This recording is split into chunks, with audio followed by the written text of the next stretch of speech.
bagaimana melatih pikiran agar lebih kuat daripada emosi. Menanam benih kesadaran. Di kedalaman setiap manusia, ada sebuah taman. Di sana, tumbuh bunga-bunga sukacita, rerumputan kecemasan, dan pohon-pohon rindang rasa cinta. Tapi kadang, badai emosi datang, mengobrak-abrik taman yang damai itu. Apakah kita hanya bisa menjadi penonton yang pasrah? Atau, bisakah kita menjadi sang ahli taman yang bijak? Otak manusia memiliki sifat yang disebut neuroplastisitas. Ini artinya, dengan latihan yang tepat, kamu benar-benar dapat mengubah struktur dan kekuatan koneksi saraf di otakmu, membangun jalan baru untuk respons yang lebih tenang. Mari kita mulai perjalanan ini dengan duduk sejenak. Rasakan napasmu. Ini adalah fondasi pertama. Fokus pada napas mengaktifkan sistem saraf parasimpatis, sistem istirahat dan cerna, yang bertugas menenangkan detak jantung dan meredakan respons, lawan atau lari, yang dipicu oleh emosi intens. Bayangkan dirimu sedang berjalan di sebuah hutan yang sunyi. Langkahmu pelan. Di sini, kita belajar mengamati. Mindfulness, atau kesadaran penuh, bukan tentang mengosongkan pikiran, tapi tentang menjadi pengamat yang tidak menghakimi terhadap pikiran dan perasaan yang muncul, seolah-olah mereka adalah awan yang berlalu di langit biru. Emosi, dari sisi biologis, adalah gelombang kimiawi di tubuh yang biasanya mencapai puncak dan mereda dalam waktu hanya 90 detik. Yang sering memperpanjang penderitaan adalah narasi dan penolakan kita terhadap gelombang itu. Tapi, mengapa begitu sulit membiarkannya pergi? Karena pikiran kita suka bercerita. Otak memiliki jaringan, mode default mode network, yang aktif saat kita tidak fokus pada dunia luar. Jaringan inilah yang sering menyebabkan overthinking, mengulang masa lalu, atau mengkhawatirkan masa depan, memperkuat cengkeraman emosi. Sekarang, lihatlah seekor burung di dahan pohon. Ia tidak membawa beban kemarin. Ia hadir sepenuhnya. Latihan, grounding, atau menjejakkan diri pada momen sekarang, dengan menyebut 5 hal yang kamu lihat, 4 yang kamu raba, 3 yang kamu dengar, 2 yang kamu cium, dan 1 yang kamu rasa, dapat segera mengalihkan otak dari badai emosi ke data sensorik yang aman. Penamaan emosi, affect labeling, dengan sederhana menyebut, ini adalah kecemasan, atau, aku sedang merasa marah, dapat mengurangi intensitas aktivitas di amigdala, pusat alarm ketakutan di otak. Mari menulis jurnal singkat. Ini bukan diari biasa, ini adalah pelepasan. Menulis ekspresif tentang perasaan yang paling dalam selama 15-20 menit dapat meningkatkan fungsi imun dan menurunkan tingkat stres, karena membantu otak memproses dan mengintegrasikan pengalaman emosional yang kacau. Hutan yang kita lalui mulai terbuka. Sinar matahari menembus dedaunan. Kita belajar tentang perspektif. Teknik reframing kognitif, mengubah cara memandang suatu situasi, seperti bertanya, apa pelajaran dari ini, atau, bisakah aku melihat ini dengan cara yang berbeda? Mengaktifkan korteks prefrontal, pusat logika dan perencanaan kita. Ingat, pikiran bukanlah fakta. Ia hanyalah sebuah usulan, sebuah kemungkinan.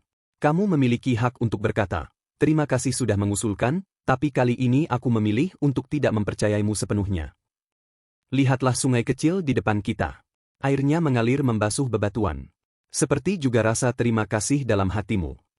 Praktik syukur secara teratur tidak hanya meningkatkan suasana hati, tetapi secara fisik meningkatkan kadar serotonin dan dopamin, neurotransmitter yang bertanggung jawab atas perasaan bahagia dan puas.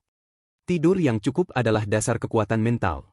Saat kurang tidur, amigdala, pusat emosi, menjadi 60% lebih reaktif, sementara koneksinya dengan korteks prefrontal, pusat kendali, melemah, membuat kita lebih mudah dibajak oleh emosi negatif. Angin sepo-sepo berhembus. Rasakan udara segar itu. Tubuhmu adalah alat yang luar biasa. Olahraga aerobik ringan, seperti berjalan kaki di alam, melepaskan BDNF, Brain Derived Neurotrophic Factor, yang seperti pupuk ajaib bagi otak, dan endorfin, penghilang rasa sakit alami yang meningkatkan ketahanan terhadap stres. Postur tubuh mempengaruhi keadaan emosimu. Duduk atau berdiri dengan tegak, bahu terbuka, dapat mengurangi perasaan cemas dan meningkatkan rasa percaya diri, sebuah fenomena yang disebut embodiment. Perjalanan kita di segmen pertama ini hampir berakhir. Kita telah menanam benih-benih kesadaran. Ritual kecil pagi hari, 5 menit meditasi, minum teh dengan sadar, menyetel niat, mengatur tonalitas emosional, untuk sepanjang hari, memberi korteks prefrontalmu kejelasan sebelum tuntutan hidup datang. Self-compassion, welas asih pada diri sendiri, Saat gagal atau menderita terbukti lebih efektif untuk ketahanan mental daripada mengkritik diri sendiri, karena mengaktifkan sistem perawatan otak dan menurunkan kortisol, hormon stres. Bayangkan dirimu memeluk bagian dirimu yang sedang terluka dengan lembut. Membatasi paparan berita negatif dan media sosial adalah bentuk pelatihan mental modern. Input yang terus-menerus negatif membuat otak dalam keadaan siaga tinggi, menguras sumber daya yang dibutuhkan untuk regulasi diri. Koneksi sosial yang bermakna melepaskan oksitosin, hormon pengikat yang menetralkan efek stres. Berbagi beban emosional dengan orang yang dipercaya secara harfiah membuat beban itu terasa lebih ringan. Pikiran yang terlatih memahami perbedaan antara merasakan, feeling, dan bertindak berdasarkan acting on sebuah emosi. Ruang antara itu adalah tempat kebebasan sejati dan kekuatan batin tumbuh. Dan yang terakhir untuk segmen ini. Proses melatih pikiran ini bukan tentang menekan atau membunuh emosimu. Itu adalah tentang mendengarkan pesannya, menghormati kehadirannya, lalu memilih respons yang selaras dengan nilai-nilai terbaikmu. Emosi adalah tamu, kamu adalah tuan rumah yang bijaksana. Dan di sini, di ujung perjalanan pertama kita, taman dalam dirimu mulai terlihat lebih cerah. Badai mungkin akan datang lagi, tapi kau kini tahu cara membangun tempat berlindung yang kokoh dari dalam. Ini baru permulaan. Di perjalanan berikutnya, kita akan membahas bagaimana membangun ketahanan, menghadapi emosi yang paling gelap, dan menemukan kedamaian yang tak tergoyahkan. Catatan untuk segmen berikutnya, 20 fakta berikutnya akan membahas topik seperti membangun ketahanan, resilience, mengelola kecemasan dan kemarahan yang mendalam, peran nutrisi, teknik visualisasi, kekuatan penerimaan, radikal acceptance, dan kisah-kisah neuroplastisitas yang menginspirasi.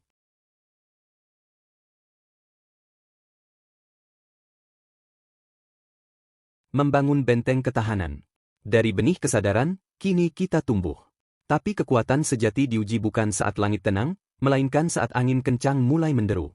Bagaimana kita membangun akar yang dalam dan batang yang lentur, yang tak mudah patah oleh terpaan emosi? Mari kita lanjutkan perjalanan menuju pohon kebijaksanaan itu. Kunci ketahanan mental bukanlah menghindari penderitaan, melainkan mengembangkan toleransi terhadap kesulitan, distress tolerance.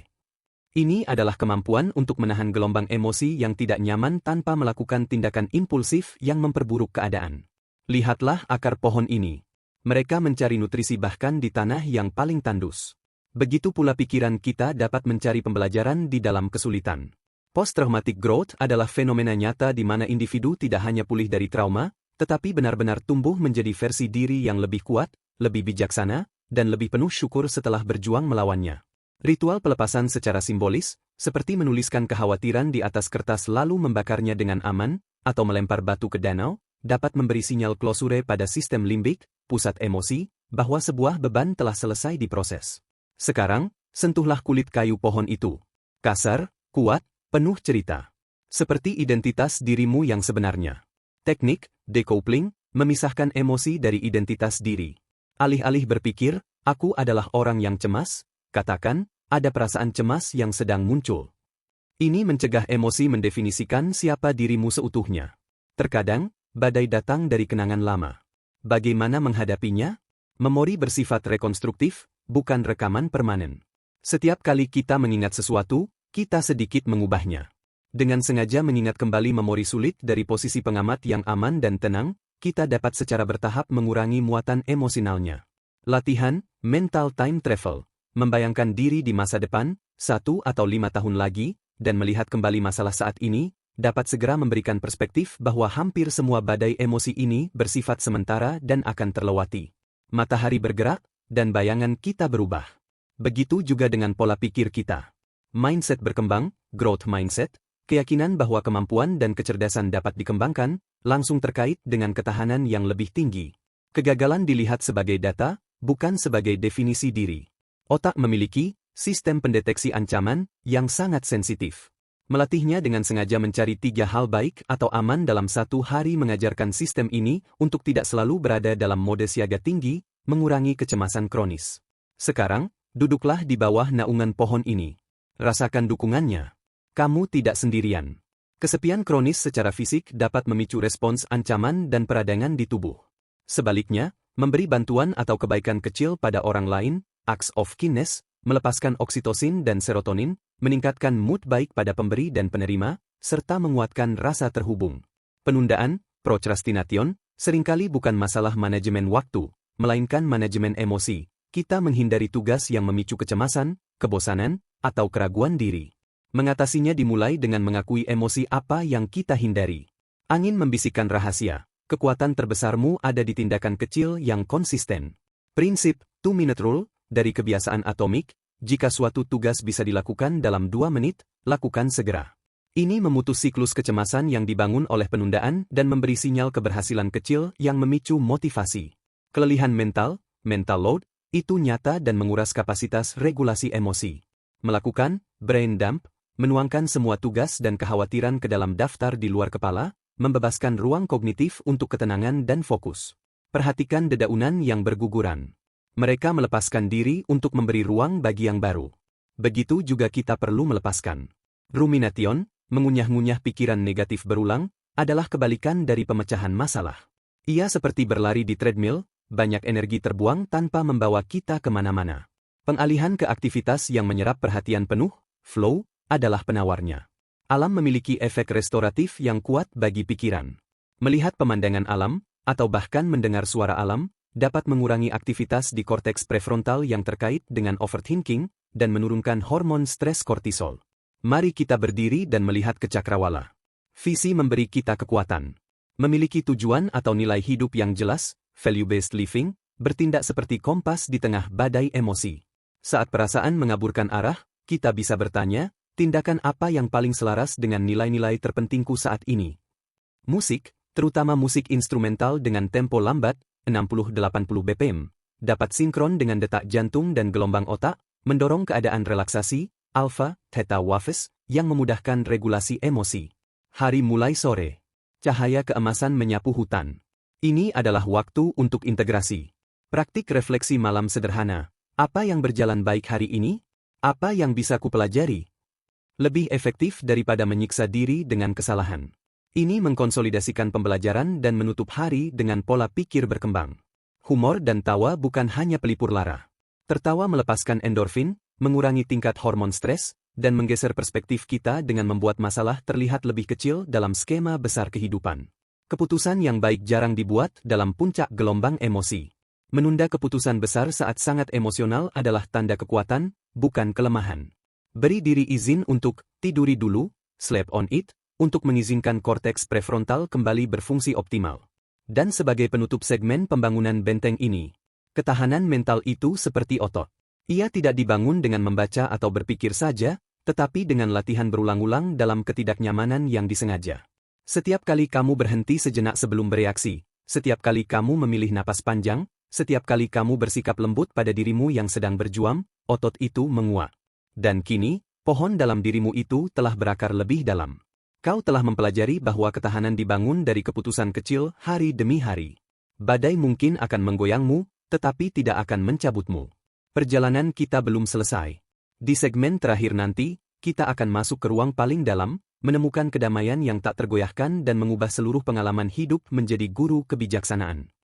Catatan untuk segmen terakhir, Januari 60 sedih akan membahas topik seperti penerimaan radikal, radical acceptance, spiritualitas dan makna, peran nutrisi otak, omega-3, DLL, teknik visualisasi lanjutan, memaafkan diri sendiri dan orang lain, serta mengintegrasikan semua latihan menjadi sebuah cara hidup yang tenang dan kuat. Menemukan kedamaian yang tak tergoyahkan. Kita telah menanam benih. Kita telah membangun akar. Sekarang, kita sampai pada inti perjalanan, menemukan pusat tenang di dalam setiap badai. Seperti danau yang dalam, permukaannya bisa bergelombang, namun di kedalaman, selalu ada ketenangan yang tak tersentuh. Mari kita menyelam ke dalam. Penerimaan radikal, radical acceptance, bukan berarti pasrah atau setuju dengan penderitaan. Ini adalah keputusan berani untuk sepenuhnya mengakui kenyataan yang sedang terjadi, tanpa melawannya dengan amarah mental. Hanya dari penerimaan inilah, perubahan yang bijak dapat dimulai. Lihatlah riau itu. Mereka muncul dan lenyap. Begitu pula dengan segala fenomena di dalam diri. Prinsip anicca dalam psikologi kontemplatif. Pengertian mendalam bahwa segala hal, pikiran, perasaan, sensasi, adalah tidak permanen dan selalu berubah. Melekat pada apa yang pasti berubah adalah sumber penderitaan. Rasa sakit adalah hal yang tak terhindarkan, penderitaan adalah pilihan. Rasa sakit adalah sinyal fisik atau emosional. Penderitaan adalah cerita, penolakan, dan penilaian tambahan yang kita bubuhkan pada rasa sakit itu. Kekuatan mental ada dalam memisahkan keduanya. Sekarang, pandanglah bulan yang terpantul sempurna di air. Itulah kesadaran murni, bukan riaknya, bukan airnya, tapi cahaya yang memantulkan semuanya. Perspektif metakognitif adalah kemampuan untuk melangkah keluar dan menyaksikan proses berpikir dan merasa sendiri.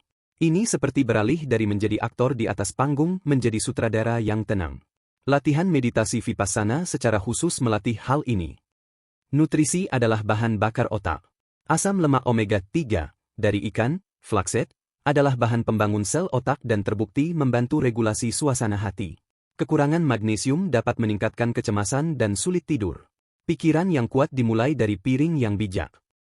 Mari kita tarik napas dalam. Udara malam ini segar. Napasmu adalah jembatan antara tubuh dan pikiran. Teknik, napas kotak, box breathing. Tarik napas 4 hitungan, tahan 4 hitungan, buang 4 hitungan, tahan 4 hitungan, adalah alat militer yang digunakan untuk menjaga ketenangan dalam situasi tinggi stres. Ini secara langsung menenangkan sistem saraf dan memusatkan perhatian. Visualisasi yang dipandu, guided imagery, membayangkan tempat yang aman dan tenang dengan detail sensorik penuh, tidak hanya menenangkan pikiran, tetapi juga menghasilkan respons relaksasi fisik yang terukur, seperti menurunkan tekanan darah.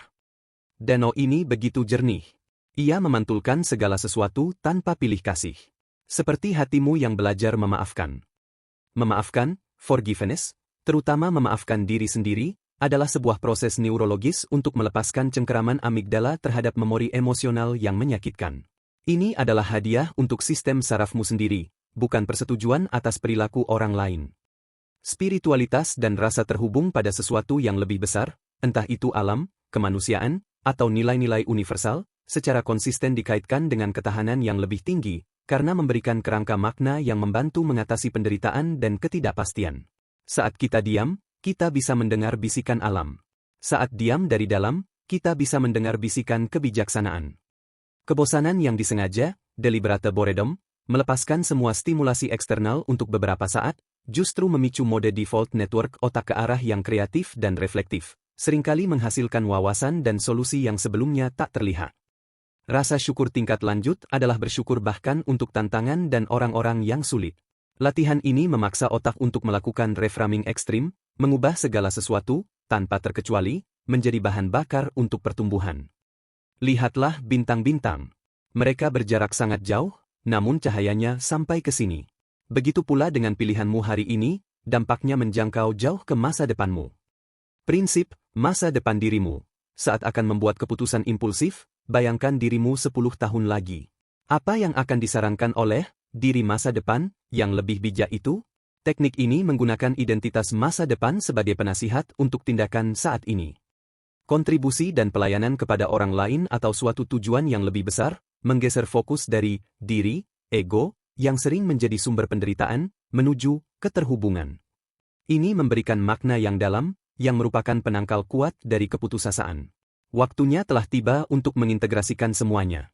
Semua latihan ini bukanlah potongan yang terpisah.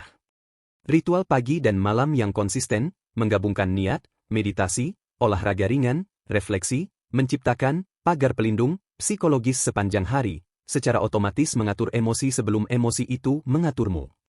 Bahasa tubuh internal sangat penting. Ganti pertanyaan, mengapa ini terjadi padaku, yang menyebabkan victim mentality, dengan, apa yang bisa saya lakukan dengan ini, yang langsung mengaktifkan pusat kendali dan kekuatan diri. Malam semakin dalam. Danau semakin tenang. Inilah kedamaian yang tidak bergantung pada kondisi luar. Atarasia, konsep stoik, adalah keadaan ketenangan batin yang tak tergoyahkan oleh guncangan emosi atau peristiwa eksternal. Ini dicapai bukan dengan mengabaikan dunia, tetapi dengan membedakan dengan jelas antara apa yang bisa kita kendalikan, tindakan kita, dan apa yang tidak, segala hal lain. Kebiasaan, menyelesaikan, closure, secara emosional. Di akhir suatu hari atau proyek, lakukan ritual kecil, menutup buku jurnal, merapikan meja, mengucap syukur, untuk memberi sinyal pada otak bahwa suatu siklus telah berakhir, mencegah beban mental menumpuk. Tertawa dan bermain bukanlah kemewahan, melainkan kebutuhan neurologis. Mereka mengaktifkan sistem dopamin dan opiat alami otak, mengurangi kortisol, dan memelihara neuroplastisitas, menjaga pikiran tetap lentur dan muda. Dan kita hampir sampai. Di ujung perjalanan ini, kita temukan sebuah kebenaran yang sederhana namun sangat dalam. Kekuatan mental tertinggi adalah memiliki kelembutan. Kekuatan untuk merasakan semua emosi dengan penuh, tanpa hanyut, kekuatan untuk bersikap lembut pada diri sendiri saat gagal, kekuatan untuk merespons dunia dengan belas kasih, bukan dengan reaktivitas. Ini adalah kekuatan sejati. Dan sebagai fakta penutup dari seluruh perjalanan kita, kamu bukanlah pikiranmu. Kamu bukanlah perasaanmu. Kamu adalah kesadaran yang menyaksikan semuanya. Dan kesadaran ini, seperti langit luas yang menampung awan dan badai, selalu bebas, luas, dan tak ternoda. Melatih pikiran adalah proses mengingatkan dirimu sendiri akan hal ini, di setiap helaan napas, di setiap momen pilihan. Dan di sini, di kedalaman danau kesadaranmu, kamu menemukannya. Sebuah ketenangan yang tak bisa diambil oleh siapapun atau apapun. Kamu telah belajar bahwa emosi adalah tamu, pikiran adalah alat, dan kamu adalah sang tuan rumah yang bijaksana, dengan kekuatan untuk membentuk taman batinmu sendiri. Latihan ini tidak pernah berakhir. Ia adalah tarian seumur hidup antara kehadiran, penerimaan, dan pilihan yang sadar.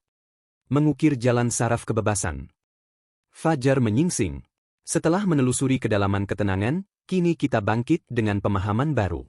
Cahaya pertama ini tidak hanya menerangi pegunungan, tetapi juga mengungkap jalan setapak di hadapan kita. Jalan yang tidak terbentuk begitu saja, tetapi diukir oleh setiap langkah sadar yang kita pilih.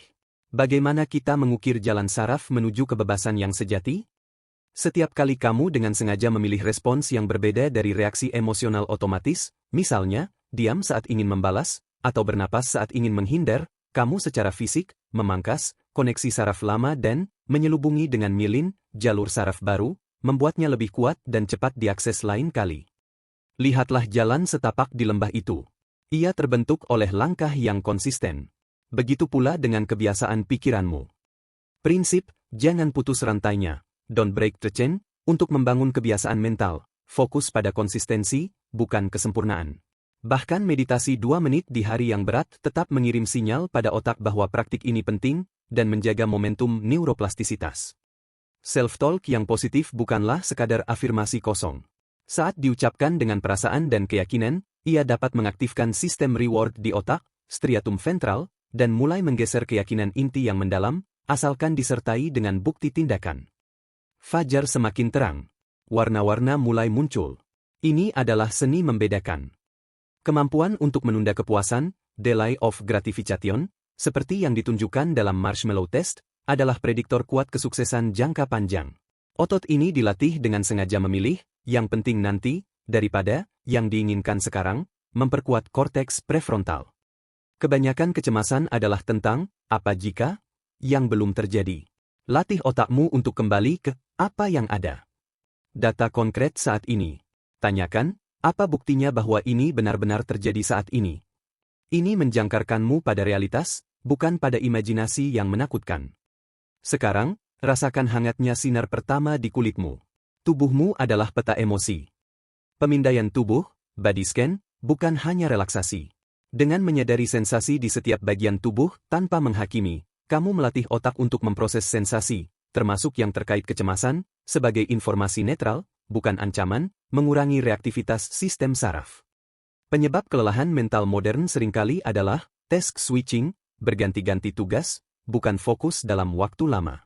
Melatih, deep work, blok waktu tanpa gangguan untuk satu tugas, menghemat glukosa otak dan menciptakan rasa pencapaian yang memuaskan. Mari kita berjalan di jalan setapak ini.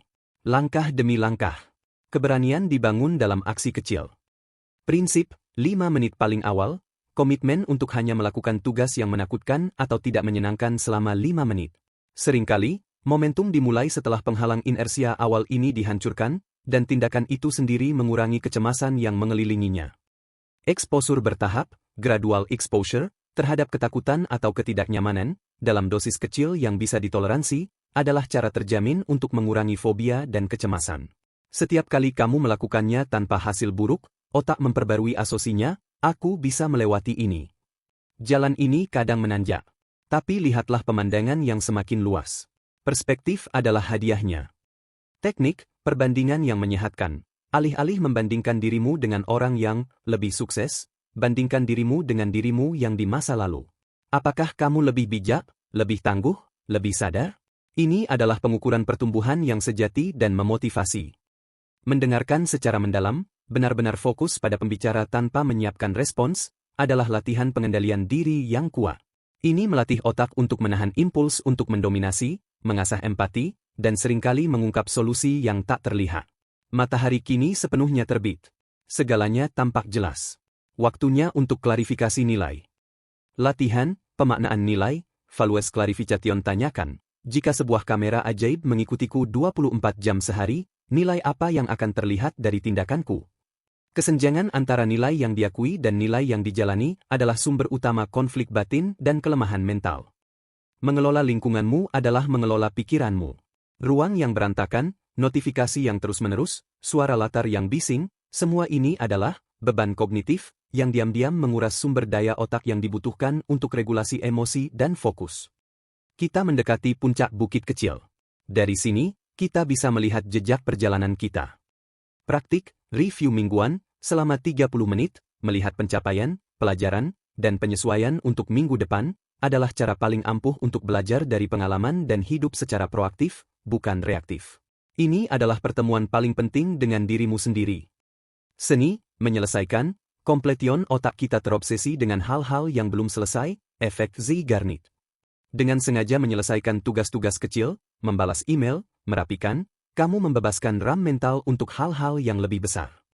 Napas kita mungkin sedikit tersengal, tapi jantung kita berdetak penuh kehidupan. Tubuh dan pikiran bersatu dalam gerakan. Latihan fisik dengan kesadaran penuh, mindful movement, seperti Tai Chi, Qigong, atau bahkan berjalan dengan sadar, adalah pelatihan ganda. Ia menguatkan tubuh sekaligus melatih pikiran untuk tetap fokus pada saat ini, dalam koordinasi yang harmonis. Pola tidur yang teratur, tidur dan bangun pada waktu yang sama setiap hari, bahkan di akhir pekan, adalah salah satu ritual paling kuat untuk mengatur ritme sirkadian. Ini secara dramatis meningkatkan kualitas tidur, yang menjadi dasar untuk kestabilan emosi esok harinya. Kita sampai di puncak. Pandangan terbentang luas. Semua terhubung. Kesadaran akan keterhubungan inilah yang membebaskan. Perasaan kesatuan, non-duality, perasaan bahwa kita tidak terpisah dari alam, orang lain, atau pengalaman kita, dapat dialami dalam keadaan meditasi mendalam. Pengalaman ini mengurangi aktivitas di jaringan otak yang terkait dengan pemrosesan diri, self-referencing, yang sering menjadi sumber kecemasan dan kesepian. Menerima pujian dengan tulus, hanya mengucapkan terima kasih tanpa mengecilkannya, adalah latihan menerima kebaikan dan mengakui nilai diri. Ini mengimbangi bias otak negatif dan membangun kepercayaan diri yang sehat. Dan sebagai penutup segmen pengukiran jalan ini, kebebasan sejati bukanlah kebebasan dari perasaan tidak nyaman, tetapi kebebasan untuk memilih responsmu di tengah ketidaknyamanan itu. Setiap kali kamu berhenti sejenak di antara pemicu dan reaksi, di sana terdapat ruang kecil. Dan di ruang itulah, kebebasan dan kekuatanmu yang paling besar berada. Dari puncak ini, kita melihat dengan jelas, jalan itu memang kita yang buat. Setiap pilihan untuk hadir, setiap napas yang disadari, setiap respons yang bijak, adalah pahatan yang membentuk lanskap batin kita. Kita tidak lagi terjebak dalam lembah reaksi otomatis. Kita adalah penjelajah, pencipta, dan arsitek dari pengalaman kita sendiri. Perjalanan mendekati puncaknya. Hanya satu pendakian terakhir yang tersisa. Di segmen terakhir, kita akan menyatukan semuanya, dan melihat bagaimana cahaya kebijaksanaan ini dapat menyinari setiap sudut kehidupan sehari-hari. Menjadi cahaya sendiri, integrasi dalam kehidupan sehari-hari. Akhirnya, kita sampai di puncak. Matahari telah terbit sepenuhnya, bukan hanya di langit, tetapi di dalam diri. Cahayanya tidak lagi menerangi jalan dari luar, tetapi memancar dari dalam.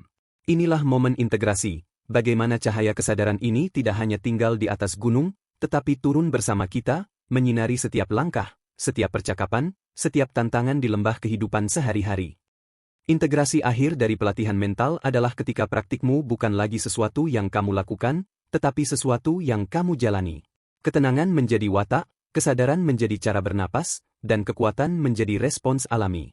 Ini terjadi ketika latihan telah menyatu dengan identitasmu, aku adalah seseorang yang hadir. Lihatlah lembah di bawah. Hidup dengan segala kerumitannya menanti. Tapi kini, kamu membawa matahari.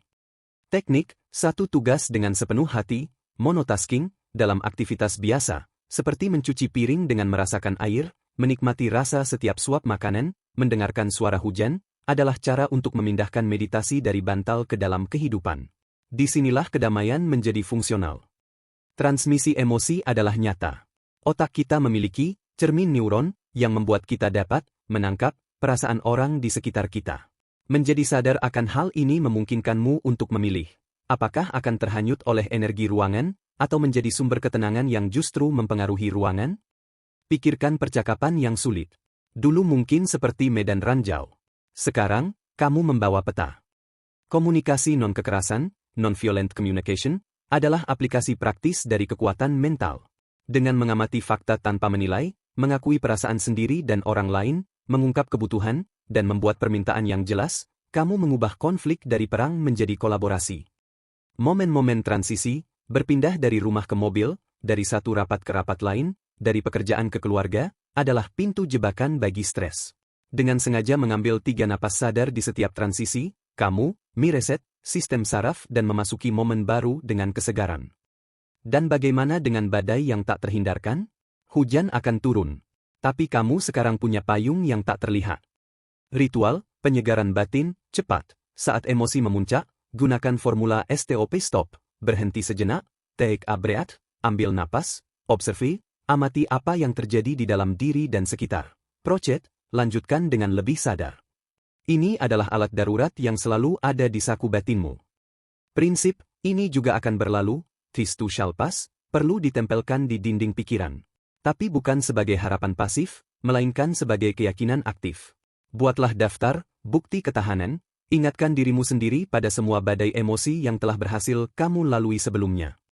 Sinar matahari menghangatkan bumi. Begitu pula kebaikanmu menghangatkan dunia. Kebaikan acak, random acts of kindness, yang diberikan secara anonim adalah booster kebahagiaan dan makna hidup yang sangat kuat. Ini memperkuat rasa keterhubungan dan tujuan, sekaligus mengalihkan fokus dari diri sendiri, yang merupakan inti dari kebebasan mental. Mengelola input sensorik adalah bentuk modern dari penjagaan pikiran. Menggunakan penyumbat telinga di tempat bising, mengenakan kacamata blue light filter, atau menjadwalkan hari digital detox, adalah tindakan proaktif untuk melindungi kedamaian sistem sarafmu. Puncak gunung ini memberi kita pandangan 360 derajat. Begitu pula pikiran yang terlatih melihat segala sisi. Berlatih, mengambil perspektif orang lain, secara sengaja. Bayangkan apa yang mungkin dirasakan dan diyakini oleh orang yang berselisih denganmu, tidak berarti kamu setuju dengan mereka. Ini melatih otot kognitif, empati dan mengurangi amarah, karena amarah sering tumbuh dari narasi satu sisi. Kekuatan dari tidak tahu, beginner's mind. Masuki situasi dengan sikap ingin tahu, bukan dengan asumsi dari pengalaman masa lalu. Ini mencegah pikiran dari berjalan di rel yang sudah usang dan membuka kemungkinan untuk respons yang lebih segar dan tepat konteks. Matahari terus naik. Tidak terburu-buru, juga tidak berhenti.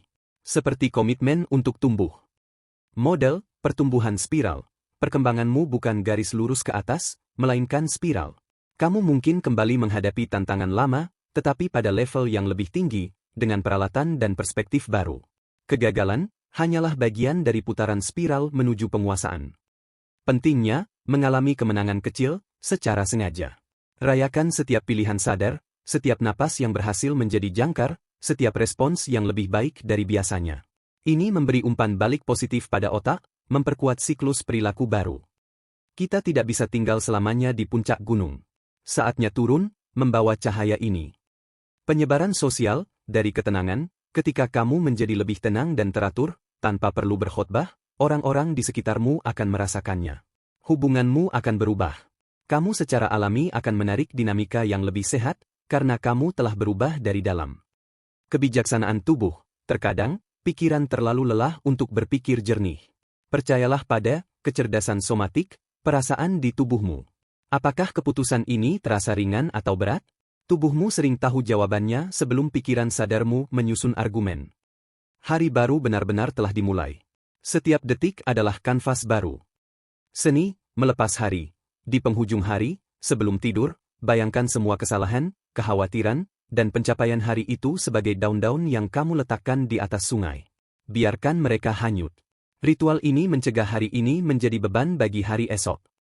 Latihan, cinta kasih, meta, yang diperluas, jangan hanya mengirimkan cinta kasih pada diri sendiri dan orang terdekat. Cobalah mengirimkannya pada orang yang netral, bahkan pada orang yang menantangmu. Latihan ini melarutkan kebencian dan memperluas kapasitas hatimu secara radikal. Dan kini, kita sampai pada 3 fakta penutup perjalanan 100 fakta kita. Tidak ada akhir dalam melatih pikiran. Ini adalah perjalanan seumur hidup tanpa garis finish. Setiap hari adalah latihan baru. Dan itu bukan beban, itu adalah kebebasan, karena berarti kita selalu bisa memulai lagi, selalu bisa tumbuh, selalu bisa memilih cahaya. Kekuatan terbesarmu adalah kesadaran akan pilihan. Di antara pemicu dan respons, selalu ada celah. Di celah itu terdapat kebebasan untuk memilih. Dan di setiap pilihan untuk hadir, bernapas, dan merespons dengan bijak, kamu tidak hanya melatih pikiranmu, kamu menciptakan kembali dirimu. 0. Penutup kamu bukanlah emosimu. Kamu bukanlah pikiranmu yang sibuk. Kamu adalah kesadaran yang tenang yang menyaksikan semuanya. Seperti matahari yang tetap sama apakah langit cerah atau mendung, hakikatmu yang sadar tetap tak tergoyahkan. Melatih pikiran adalah proses terus-menerus mengingatkan diri sendiri akan kebenaran sederhana ini, bahwa di dalam dirimu, ada pusat yang tenang, sebuah cahaya yang tak pernah padam. Itulah rumahmu yang sejati. Kembalilah ke sana, kapanpun kamu perlu. Ia selalu menunggumu. Dan dengan ini, perjalanan 100 fakta kita berakhir. Tetapi perjalananmu, baru saja dimulai dengan pemahaman yang baru. Bawalah cahaya ini. Bagikan ketenangan ini. Dan ingatlah, di setiap helaan napas, kamu selalu memiliki kekuatan untuk memilih. Selamat jalan, pejalan yang bijaksana. Kekuatan tidak datang dari mengendalikan segala sesuatu di luar, tapi dari merawat segala sesuatu di dalam. Teruslah berlatih.